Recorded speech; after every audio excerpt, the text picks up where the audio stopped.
Llegar a los 60, 70 u 80 años es un regalo de la vida.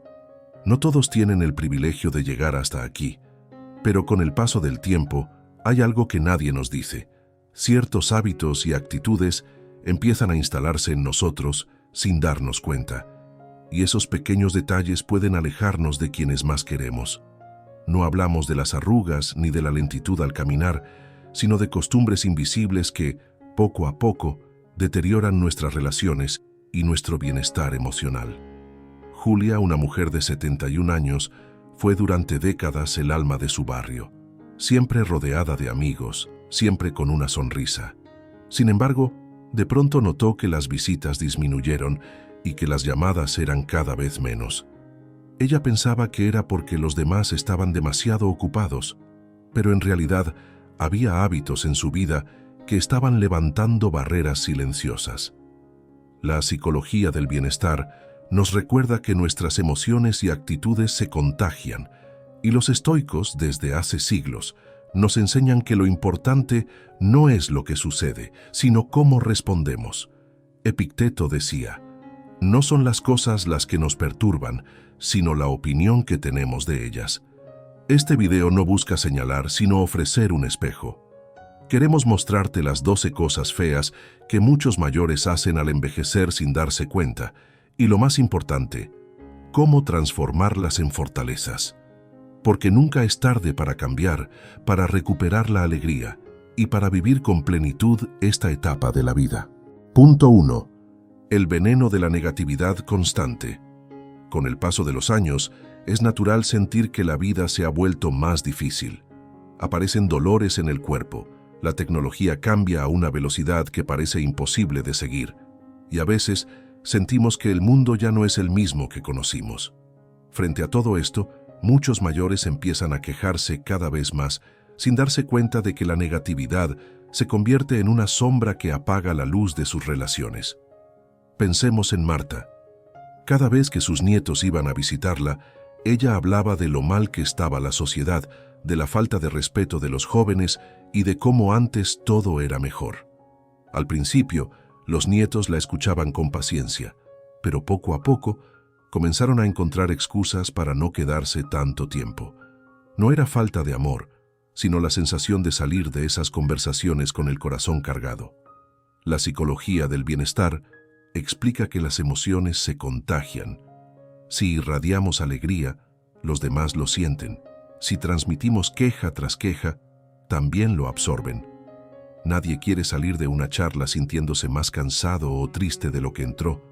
Así, la negatividad, aunque parezca inofensiva, termina alejando silenciosamente a las personas que más amamos. Los estoicos ya advertían sobre este peligro. Marco Aurelio escribió: la felicidad de tu vida depende de la calidad de tus pensamientos. Quejarse del dolor o de la política no cambia nada de eso, pero sí transforma el ambiente de nuestro hogar y el ánimo de quienes nos acompañan. ¿Cómo revertirlo? Una práctica sencilla es poner un límite a la queja. Permítete 2 minutos para expresar lo que te molesta y después cambia de enfoque hacia algo positivo. Puedes empezar la conversación con una frase de gratitud. Hoy amanecí mejor. O anoche vi un atardecer precioso. Estas pequeñas semillas de optimismo hacen que los demás quieran quedarse más tiempo contigo. Otra estrategia es cambiar la crítica por curiosidad. Si tu nieto habla de una aplicación nueva, en lugar de decir «qué tontería», prueba con «¿qué es lo que más te gusta de eso?». En vez de cerrar la puerta, abres una ventana hacia el mundo de quienes amas. Esa actitud fortalece la conexión y demuestra interés genuino. Recuerda, no se trata de negar lo que sientes, sino de elegir cómo lo expresas. Epicteto lo resumió con sabiduría: no es lo que nos ocurre, sino cómo respondemos lo que importa. Tú tienes ese poder, incluso en la vejez. Y ahora te hago una pregunta para reflexionar juntos. ¿Alguna vez lograste transformar una situación negativa en algo positivo? Me encantaría leer tu experiencia en los comentarios. Tal vez tu historia pueda iluminar el camino de alguien más que hoy lo necesite. Punto 2. el descuido personal y la pérdida de autoestima. Uno de los cambios más silenciosos que llegan con la edad es el abandono del cuidado personal. Al principio parece algo pequeño: dejar de arreglarse el cabello, posponer la cita en la peluquería, elegir ropa cada vez más holgada por comodidad. Poco a poco, esa costumbre se convierte en un hábito y de pronto la persona frente al espejo ya no se reconoce. Eso le pasó a Julia. Durante años fue conocida por su estilo alegre: blusas coloridas, perfumes suaves y siempre una sonrisa acompañada de un peinado impecable. Pero con el tiempo empezó a decirse a sí misma: ¿para qué? Ya no tengo a quién impresionar. Dejó de pintarse los labios, usaba siempre las mismas prendas viejas y evitaba mirarse demasiado en el espejo. Lo curioso es que no solo cambiaron su ropa y su aspecto, también cambió la manera en que los demás la percibían. La mujer radiante de antes parecía apagada. Sus amigas ya no la invitaban tan seguido y los vecinos dejaron de comentar su alegría al verla pasar. La psicología del bienestar enseña que el autocuidado es un acto de dignidad. No se trata de vanidad, sino de recordarnos todos los días que seguimos vivos, presentes y con valor. Vestir ropa limpia y que nos guste, cuidar nuestra piel, peinarnos o simplemente elegir un color que nos haga sentir bien, son gestos que fortalecen la autoestima y al mismo tiempo envían un mensaje claro al mundo: todavía estoy aquí y me importa vivir con dignidad. Los estoicos también hablaban de este principio.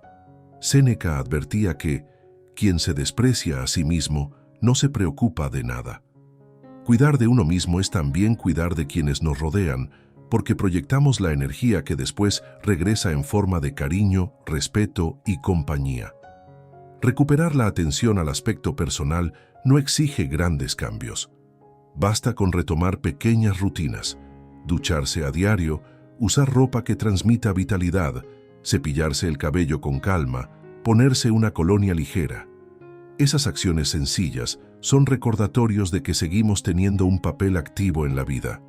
Incluso elegir colores vivos o accesorios significativos, como un reloj, un pañuelo o un anillo con historia, puede devolvernos la chispa de identidad que parecía perdida. Lo más importante es entender que el cuidado exterior influye directamente en el interior. Cuando nos vemos mejor, nos sentimos mejor. Y cuando nos sentimos mejor, atraemos a los demás, porque la energía positiva es contagiosa. Haz la prueba. Mañana ponte esa prenda que tanto te gustaba, o mírate al espejo y sonríe después de arreglarte un poco más de lo normal. Pregúntate cómo te hace sentir. No necesitas grandes lujos, solo un recordatorio de que todavía mereces lo mejor de ti mismo. Envejecer no significa apagarse. Al contrario, significa aprender a brillar de nuevas formas. Punto 3. La terquedad y el rechazo al cambio. Antonio, un hombre de 68 años, siempre fue de carácter fuerte. Le gustaba su rutina: levantarse a la misma hora, leer el periódico de papel, tomar café en su taza favorita y conversar solo por teléfono. Cuando sus hijos le dijeron que habían creado un grupo familiar en una aplicación para compartir fotos y mensajes, él se negó rotundamente. «Si quieren hablar conmigo, que me llamen», respondía con firmeza. Lo que Antonio no notaba era que, mientras él se aferraba a su forma de comunicación, se estaba perdiendo de momentos importantes: las fotos de sus nietos, los chistes familiares, los mensajes de buenos días que unían al resto de la familia. Este tipo de terquedad es común en la vejez. Nos aferramos a lo conocido porque nos da seguridad. Sin embargo, rechazar todo lo nuevo puede convertirse en una barrera que nos aísla. La psicología del bienestar explica que la flexibilidad es una habilidad clave para mantenernos activos mental y emocionalmente. Adaptarse no significa perder identidad, significa abrir puertas para seguir conectados con el presente. Los estoicos también enseñaban a no resistirse a lo inevitable. Epicteto afirmaba: «No busques que las cosas ocurran como deseas, desea que sucedan como ocurren y tu vida será serena». Aferrarnos a lo que ya fue o cerrarnos a lo que está llegando solo genera frustración. La aceptación, en cambio, nos permite encontrar paz incluso en lo desconocido. ¿Cómo superar esta terquedad? El primer paso es cambiar la frase «no lo necesito» por «puedo intentarlo». No se trata de dominar la tecnología de la noche a la mañana, sino de dar pequeños pasos, aprender a enviar un mensaje de texto, aceptar la ayuda de un nieto para abrir un enlace o probar un nuevo método para hacer algo cotidiano. Cada gesto de apertura no solo ejercita la mente, también fortalece el vínculo con los demás. Imagina el contraste. Antonio, después de semanas de resistencia, finalmente dejó que su nieta le enseñara a usar la aplicación de mensajería. Esa misma tarde recibió una foto de su bisnieta disfrazada para la escuela. Sintió tanta emoción que comprendió lo que había estado perdiendo. Ese pequeño acto de apertura no solo le regaló una sonrisa, le devolvió la sensación de pertenencia. El rechazo al cambio nos encierra en un mundo cada vez más pequeño. La apertura, en cambio, amplía nuestros horizontes y nos recuerda que siempre hay algo nuevo por descubrir. Y aquí te dejo una reflexión. ¿Cuál fue la última vez que aprendiste algo nuevo que parecía difícil al principio? Me encantaría que lo compartieras en los comentarios, porque tu experiencia puede inspirar a otros a abrirse a lo que hoy rechazan. Punto 4. El peso del desorden y del pasado material. Carmen, una mujer de 72 años, siempre fue muy apegada a sus recuerdos. Cada rincón de su casa estaba lleno de objetos, cajas con cartas de hace décadas, ropas que ya no usaba, revistas apiladas que pensaba leer algún día y adornos que llevaba años sin mirar. Para ella, cada cosa tenía una historia, y desprenderse de algo era casi como perder un pedacito de su vida. Sin embargo, con el tiempo su hogar dejó de sentirse cálido y acogedor. Era difícil moverse entre tanto desorden, invitar visitas se volvía incómodo y hasta limpiar se transformaba en un reto agotador. El apego excesivo a lo material no es raro en la vejez. Guardamos porque pensamos que algún día lo necesitaremos o porque nos recuerda tiempos mejores. Pero lo que comienza como un gesto de memoria termina convirtiéndose en una carga. La psicología del bienestar enseña que el exceso de objetos puede aumentar el estrés, dificultar la concentración y generar una sensación de estar atrapados en el pasado. Los estoicos veían este problema con claridad. Séneca decía, «No es pobre el que tiene poco, sino el que desea más». Vivir rodeados de cosas que ya no usamos es una forma de esclavitud, porque no disfrutamos ni de los objetos ni del espacio en el que vivimos. La verdadera riqueza está en la tranquilidad de un entorno sencillo, donde lo importante no se mide en cantidad, sino en paz. ¿Cómo liberarse de este peso? La clave está en empezar poco a poco. No se trata de vaciar la casa en un solo día, sino de elegir un cajón, un estante o una caja y preguntarse, ¿lo uso? ¿Me trae alegría? Si la respuesta es no, es momento de dejarlo ir. Podemos donar ropa a quien la necesite, regalar objetos con valor sentimental a un familiar que los aprecie o simplemente reciclar lo que ya no tiene utilidad. Cada objeto que soltamos abre espacio no solo en el hogar, sino también en la mente. Cuando Carmen decidió comenzar, se sorprendió de la ligereza que sentía al dejar ir lo innecesario. Regaló a su nieta aquel vestido que tanto amaba en su juventud, donó mantas a un albergue y recicló revistas que llevaban años guardadas.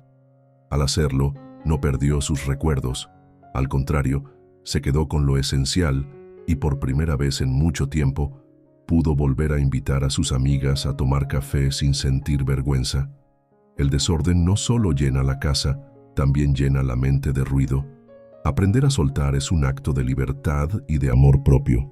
Punto 5. La impaciencia que erosiona las relaciones. Rodolfo, de 74 años, solía ser un hombre tranquilo. Sin embargo, con los años comenzó a perder la paciencia con facilidad. En el supermercado se molestaba si el cajero era lento.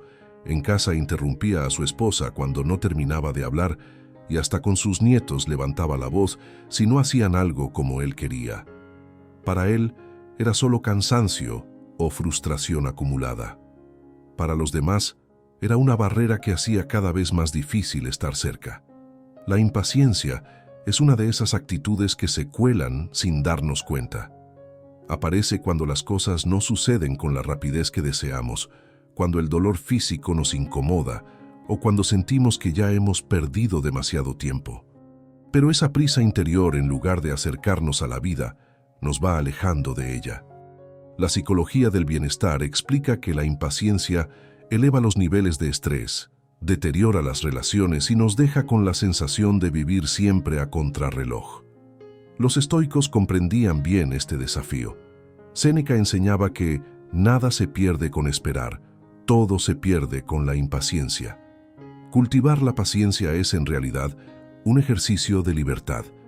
Cuando aprendemos a detenernos un instante antes de reaccionar, descubrimos que podemos elegir cómo responder en lugar de dejarnos arrastrar por la ira o la frustración. ¿Cómo recuperar la calma? Un ejercicio sencillo es practicar la pausa consciente. La próxima vez que sientas irritación, respira hondo y cuenta hasta 3 antes de contestar. Otro recurso es cambiar la interpretación. En vez de ver a un cajero lento como una molestia, míralo como alguien que quizás está aprendiendo o teniendo un mal día. Ese pequeño cambio de mirada transforma el momento en una oportunidad de empatía. Rodolfo lo entendió una tarde, cuando decidió no alzar la voz frente a su nieto que tardaba en amarrarse los zapatos. En lugar de apresurarlo, se agachó y le dijo: «Tómate tu tiempo, yo te espero». El niño sonrió y lo abrazó con fuerza. En ese instante, comprendió que la paciencia no era solo un regalo para los demás, era también un regalo para sí mismo. Ahora me gustaría preguntarte, ¿te has sorprendido alguna vez perdiendo la paciencia demasiado rápido? ¿Cómo lo manejaste? Me encantaría que lo compartieras en los comentarios. Tu experiencia puede dar luz a alguien que hoy lucha con lo mismo.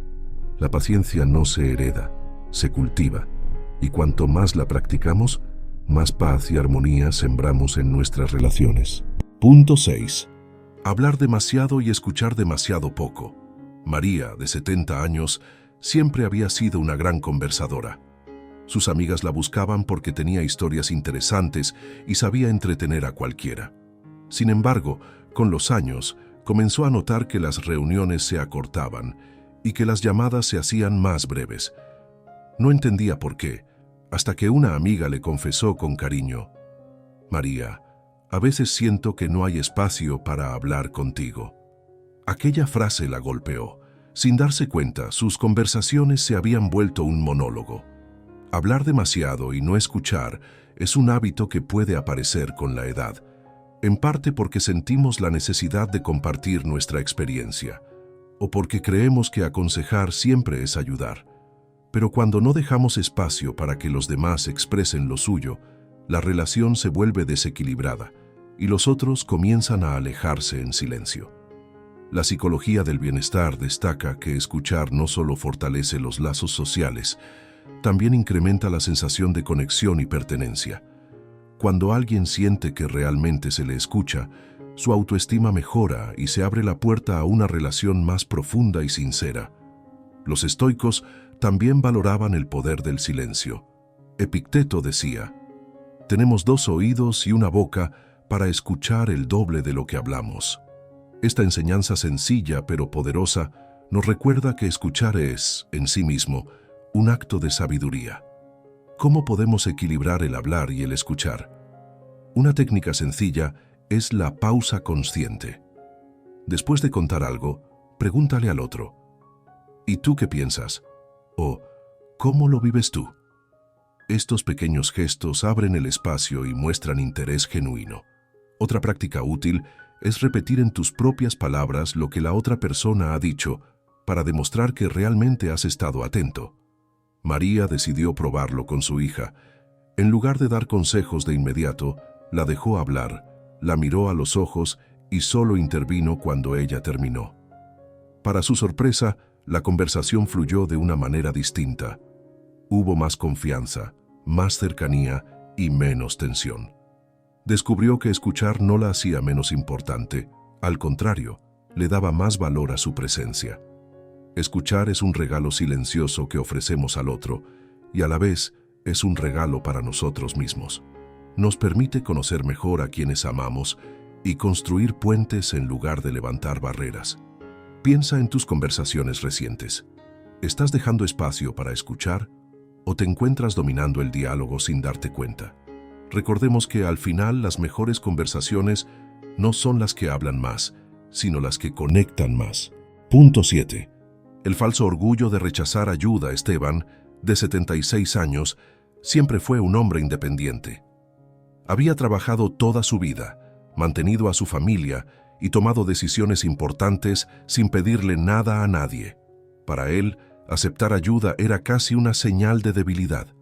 Así, cuando sus vecinos o sus hijos se ofrecían a llevarle las bolsas del mercado o ayudarle con algún trámite, su respuesta era siempre la misma: no, gracias, yo puedo solo.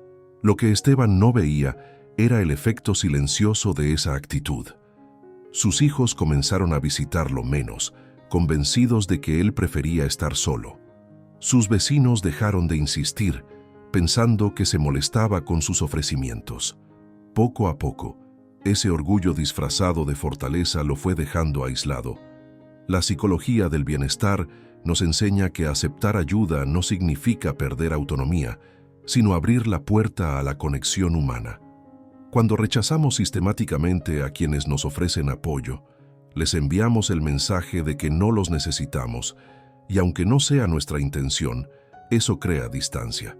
Los estoicos también hablaban de esta humildad necesaria. Epicteto recordaba que nadie es autosuficiente, ni siquiera el sabio. Reconocer nuestras limitaciones no es una derrota, es un acto de sabiduría.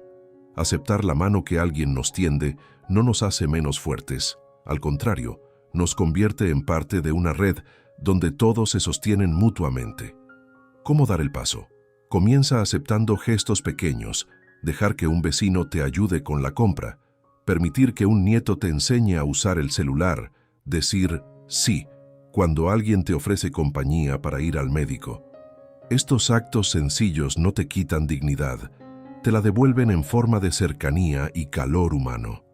Esteban lo descubrió el día que, cansado, aceptó la ayuda de un joven para subir unas escaleras con sus bolsas.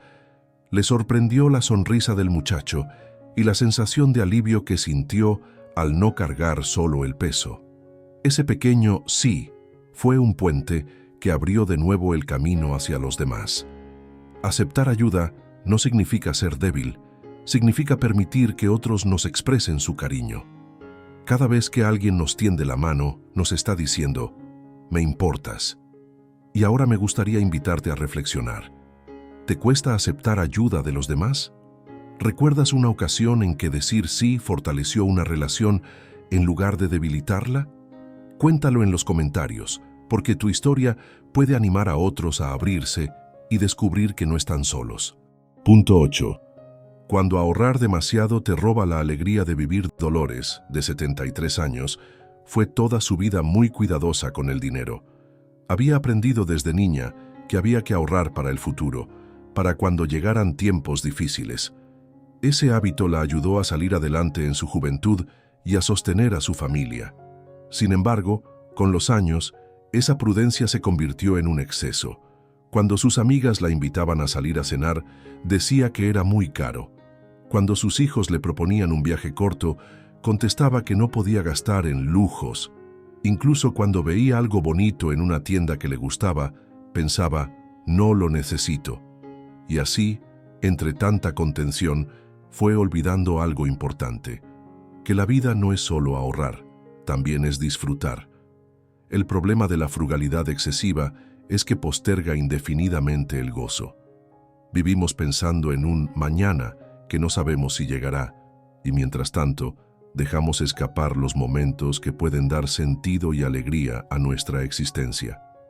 La psicología del bienestar confirma que lo que más felicidad nos brinda no son las cosas materiales acumuladas, sino las experiencias, un viaje, una comida compartida, un pasatiempo que nos apasiona. Estas vivencias fortalecen nuestras relaciones, nos dan recuerdos valiosos y mejoran nuestro estado de ánimo.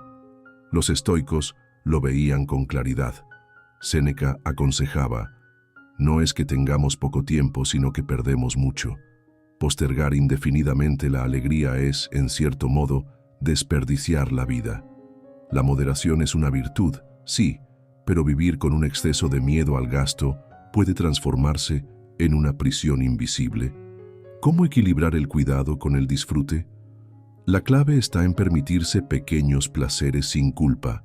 Puede ser salir a caminar por un lugar nuevo, invitar a un amigo a un café, comprar ese libro que despierta tu curiosidad o aceptar una invitación familiar.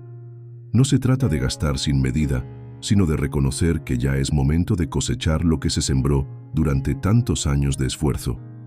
Dolores lo comprendió cuando, después de años rechazando invitaciones, aceptó ir con sus amigas a un viaje de fin de semana a un pueblo cercano. El gasto no fue grande, pero el valor de las risas, las conversaciones largas y los atardeceres compartidos fue incalculable. Volvió a casa con el corazón lleno, recordando que no todo se mide en dinero. Ahorrar nos da seguridad, pero disfrutar nos da vida. Y cuando aprendemos a equilibrar ambas cosas, descubrimos que la verdadera riqueza está en las experiencias que nos llevamos en el alma, no en lo que dejamos guardado en el cajón. Punto 9. El error de comparar siempre el presente con el pasado. Isabel, de 69 años, adoraba a su nieto Daniel. Esperaba con ilusión cada visita, convencida de que sus conversaciones serían un puente entre generaciones. Sin embargo, Daniel empezó a visitarla con menos frecuencia. Isabel no entendía por qué. Ella pensaba que le estaba enseñando sobre la vida, recordándole cómo eran las cosas en sus tiempos. Le decía frases como: antes los jóvenes sí respetaban, o en mis días, las cosas eran mucho mejores que ahora. Lo hacía con buena intención, pero no notaba que sus palabras no sonaban como consejos, sino como críticas. Este tipo de condescendencia es un error común. Muchos mayores, con la experiencia de toda una vida, sienten la necesidad de transmitirla. Pero cuando ese conocimiento se comparte desde la comparación constante con el pasado, puede generar en los más jóvenes la sensación de que sus experiencias no valen. Y cuando alguien siente que su mundo es subestimado, se aleja. La psicología del bienestar explica que la validación es esencial para mantener vínculos sanos. Todos necesitamos sentir que nuestra voz importa, sin importar la edad. Escuchar, preguntar y reconocer la perspectiva de los jóvenes no significa perder autoridad, sino ganar respeto y confianza. Los estoicos nos ofrecen también una lección valiosa. Marco Aurelio escribió: escucha con bondad incluso a quien no tiene razón. Este principio nos recuerda que no se trata de imponer nuestra visión, sino de aprender a escuchar y comprender la de los demás. La verdadera sabiduría no busca competir con lo nuevo, sino integrarlo. ¿Cómo cambiar esta actitud? En lugar de decir, en mis tiempos era mejor, prueba con, cuéntame cómo lo ves tú. En vez de corregir, pregunta. Esa apertura genera un espacio de diálogo en el que ambas generaciones aprenden mutuamente. Isabel lo descubrió cuando Daniel le mostró un videojuego que solía jugar con sus amigos. Su primera reacción fue decir que era una pérdida de tiempo, pero se contuvo. Recordó la importancia de escuchar y le preguntó: ¿qué es lo que más disfrutas de este juego? Daniel se iluminó y le explicó la estrategia detrás de cada nivel. La conversación, que antes se cortaba en minutos, se alargó más de una hora. Esa tarde Isabel entendió que conectar no era corregir, sino compartir. Comparar siempre el presente con el pasado levanta muros. La escucha y la curiosidad construyen puentes, y esos puentes son los que aseguran que no caminemos solos en esta etapa de la vida. Y aquí me gustaría invitarte a reflexionar. ¿Alguna vez sentiste que tus palabras, aunque bien intencionadas, alejaron a alguien más joven? Cuéntalo en los comentarios, porque tu experiencia puede ayudar a otros a reconocerlo y transformarlo en una oportunidad de conexión. Punto 10. Rencores y culpas. Las cadenas invisibles que roban tu presente. Marta, de 71 años, pasaba muchas tardes mirando por la ventana, pensando en lo que pudo haber sido. Recordaba discusiones pasadas con sus hermanas, decisiones que tomó y que no resultaron como esperaba, y situaciones que, aunque ya no podía cambiar, seguían ocupando un lugar en su mente. Cada vez que hablaba de esos recuerdos, su voz se endurecía y su mirada se llenaba de tristeza. Sin darse cuenta, esos rencores y arrepentimientos se habían convertido en cadenas invisibles que la mantenían atada al pasado. Este es un hábito común en la vejez: revivir heridas antiguas o culparse por lo que no se hizo. La psicología del bienestar explica que aferrarnos a la culpa y al resentimiento consume nuestra energía emocional y disminuye la capacidad de disfrutar del presente. No se trata de olvidar lo vivido, sino de soltar el peso que ya no podemos cambiar. Los estoicos daban gran importancia a este tema. Marco Aurelio decía: no dejes que el pasado te esclavice. Lo que importa es el presente que tienes en tus manos.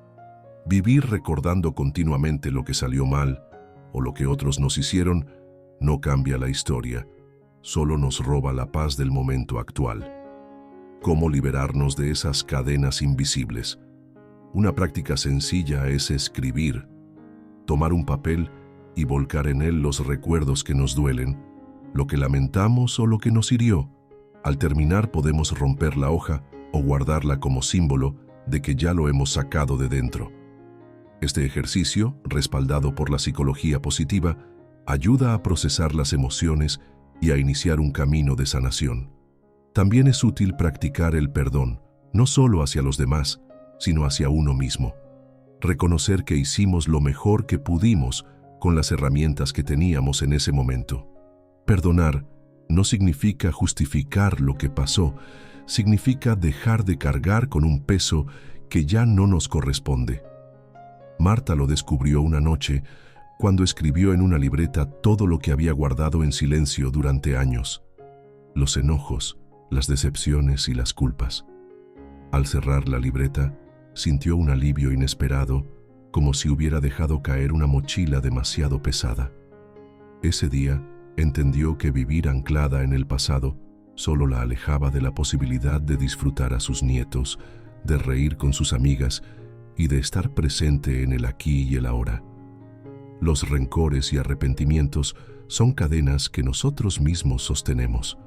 Cuando elegimos soltarlas, descubrimos que la vida, incluso en la vejez, puede sentirse más ligera, más plena y más nuestra. Punto 11. El error de ignorar las señales del cuerpo en la vejez.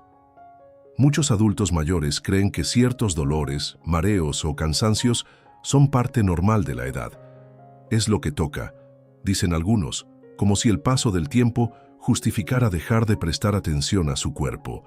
Sin embargo, ignorar estos síntomas puede ser un error silencioso que acorta nuestra calidad de vida y nos aleja de la independencia que tanto valoramos.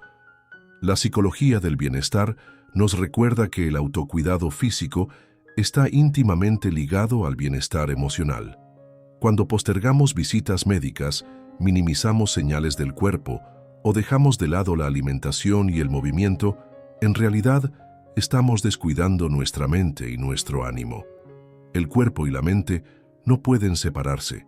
Lo que afecta a uno impacta en el otro. La filosofía estoica también pone énfasis en la disciplina del cuidado personal. Marco Aurelio escribía: lo que no es bueno para la colmena no es bueno para la abeja. De la misma manera, lo que no es bueno para nuestro cuerpo tampoco lo será para nuestro espíritu. Los estoicos entendían que la salud no era un lujo, sino una herramienta para vivir conforme a la virtud y la razón. ¿Cómo comenzar a cuidarnos más? No se trata de grandes cambios, sino de constancia. Una caminata diaria, aunque sea corta, ayuda a mantener el equilibrio y la fuerza. Beber suficiente agua, alimentarse con más frutas y verduras y dormir con regularidad son hábitos sencillos que marcan una gran diferencia. También es fundamental escuchar al cuerpo. Un dolor repentino, un mareo extraño o un cansancio inusual merecen atención médica, no resignación. Un ejemplo claro es el de don Luis, quien durante meses ignoró un dolor de cadera pensando que era normal. Solo cuando la molestia lo obligó a quedarse en cama, buscó ayuda y descubrió que podía haberse tratado con facilidad si lo hubiera atendido a tiempo. La demora no solo le costó dolor físico, sino también meses de dependencia de los demás. Cuidar la salud en la vejez no significa renunciar a la vida, sino al contrario. Significa luchar por mantenerla plena y autónoma. Es un acto de amor hacia nosotros mismos y hacia quienes nos rodean, porque estar sanos también nos permite compartir más tiempo de calidad con ellos. Y aquí quiero invitarte a reflexionar. ¿Hay algún síntoma que has estado ignorando por creer que es cosa de la edad? Compártelo en los comentarios, porque al hablar de ello, podemos motivarnos entre todos a prestar más atención a nuestro cuerpo y cuidarlo como se merece. Punto 12. Reír menos. El hábito que apaga el corazón. Con el paso de los años, muchas personas se acostumbran a la rutina, a la seriedad de los problemas y a la idea de que reírse como antes ya no les corresponde. Sin darse cuenta, van dejando de lado esos momentos de alegría que antes llenaban su vida. Una canción que los hacía bailar, una película que provocaba carcajadas, un juego simple con los nietos. Lo que parecía un detalle menor termina apagando lentamente la chispa interior. La psicología del bienestar ha demostrado que la risa es una de las medicinas más poderosas que existen.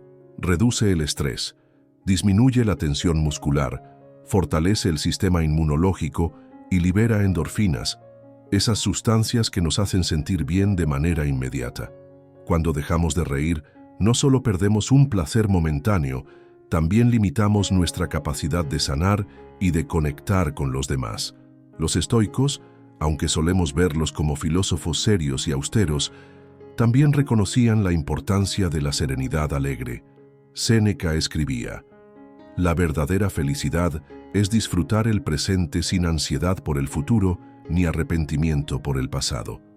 Y parte de disfrutar el presente es saber encontrar belleza y ligereza incluso en las pequeñas cosas. Olvidar la alegría no significa que la vida se haya vuelto más dura, significa que hemos dejado de buscarla. La buena noticia es que siempre podemos recuperarla, no importa la edad. Siempre podemos volver a reír, cantar, bailar o disfrutar de un atardecer como si fuera el primero. Un ejemplo inspirador es el de Teresa, una mujer de 78 años que había pasado meses sumida en la tristeza tras la pérdida de su esposo. Un día, su vecina la invitó a una tarde de cine en casa. Dudó en aceptar, pero finalmente fue. Se sorprendió al reír con fuerza en una escena cómica y descubrió cuánto extrañaba ese sentimiento. Esa risa fue un recordatorio de que la vida todavía tenía instantes de luz para ofrecerle. Desde entonces, Teresa decidió incluir la risa en su rutina diaria, mirar comedias, escuchar música alegre y compartir bromas con sus nietos. Poco a poco, su ánimo se transformó. La vejez no debería ser sinónimo de silencio y seriedad absoluta. Al contrario, es la etapa en la que más necesitamos la risa y el disfrute para aligerar el alma y mantenernos vivos de corazón. Recuperar la alegría no requiere grandes esfuerzos. Basta con abrirnos a ella y permitir que nos encuentre en las cosas más simples. Nunca olvidemos que reír es también una forma de resistir, de agradecer y de vivir plenamente. Llegar a la vejez no significa que la vida se apague. Significa que hemos recorrido un camino lleno de batallas, aprendizajes y momentos que nos han traído hasta aquí. Pero hay algo que no debemos olvidar. Nuestra manera de vivir estos años depende, en gran parte, de las elecciones que hagamos cada día. A lo largo de este video, vimos 12 hábitos que, sin darnos cuenta, pueden alejarnos de los demás, apagar nuestra alegría y hacernos sentir más solos. La negatividad, la terquedad, el descuido personal, los rencores, el miedo a disfrutar, son cadenas invisibles que no definen quiénes somos, pero que pueden atarnos si no elegimos soltarlas. La filosofía estoica nos enseña que no podemos controlar el paso del tiempo, ni las pérdidas, ni los cambios que la vida nos impone. Pero sí podemos controlar nuestra actitud, nuestros pensamientos y nuestras acciones, y eso, en sí mismo, es un poder enorme. Quizá hoy reconozcas en ti algunos de estos hábitos. Si es así, no te castigues. Al contrario, míralo como una oportunidad para elegir distinto a partir de ahora. Cada día que amanece es un regalo, y todavía tienes tiempo de reír, de abrazar, de escuchar, de soltar lo que pesa y de volver a disfrutar de la vida con ligereza. Porque envejecer no es el final, es una nueva forma de vivir. Una forma más serena, más consciente y, si lo decidimos, más feliz. Y quiero dejarte con una última reflexión. ¿Qué hábito de los que mencionamos hoy estás dispuesto a soltar para vivir mejor? Compártelo en los comentarios. Tal vez tu respuesta inspire a alguien que hoy necesita escuchar que nunca es tarde para volver a empezar. Recuerda, tu historia aún se está escribiendo, y cada día que eliges vivir con gratitud, paciencia y alegría, estás regalando al mundo y a ti mismo la mejor versión de tu vida.